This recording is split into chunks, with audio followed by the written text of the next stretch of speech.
एक जंगल में एक चींटी रहती थी। वह चींटियों की रानी थी।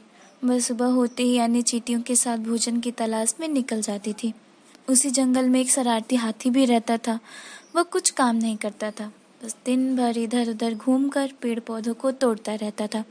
कभी वह अपनी सूंड में पानी भरकर लाता और जानवरों पर डाल देता। कभी वह सूंड में उठाकर छोटे पशुओं को जमीन पर गिरा देता था। उससे जंगल के सभी जानवर बहुत परेशान रहते थे। चींटियों से तो उसे बहुत दुश्मनी थी। जहाँ भी वह चींटियों को देखता उन्हें कुचल देता था। रानी चींटी अपने सामने अपने साथियों को मरता देखकर बहुत दुखी होती थी। एक दिन रानी चींटी ने हाथी को रोका और कहा, दूसरों को तंग करना अच्छी बात नहीं है।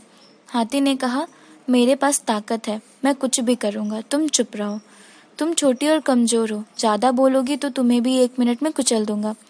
रानी चींटी को बहुत क्रोध आया, लेकिन वह फिर भी चुप रही। उसने सोच लिया कि वह हाथी को सबक सिखाएगी। वह तालाब के पास जाकर घास में छिप गई। उसे पता था हाथी वहां जरूर आएगा।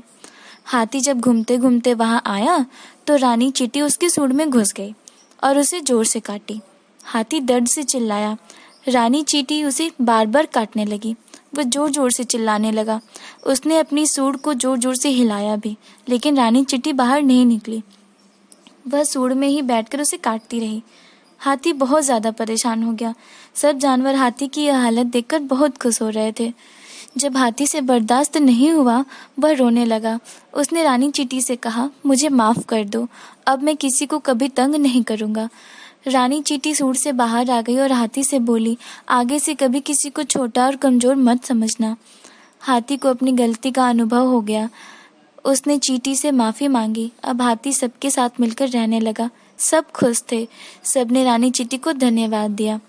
इस कहानी से हमें यह सीख मिलती है कि हमें कभी किसी को छोटा और कमजोर नहीं समझना चाहिए और उन्हें तंग नहीं करना चाहिए।